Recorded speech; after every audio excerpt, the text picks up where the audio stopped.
welcome back to this channel. In this video, I'll be showing you guys how you can export your videos in CapCut PC.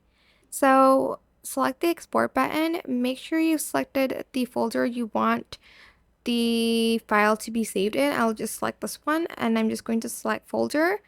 Then you're going to select your resolution. For instance, you want it to be 4K, you can do that. You can do the recommended bitrate, but if you want it to be a little bit better, just select higher for it. I also like exporting all my videos in this format, in the MP4 format, and also make your frame rate 60 frames per second. You're also going to rename it. I'm just going to name it kite. Then you're just going to hit the export button and it's going to export. It does take a few minutes, especially if your video is a little bit longer and has a lot of effects on it, but just be patient, it will export.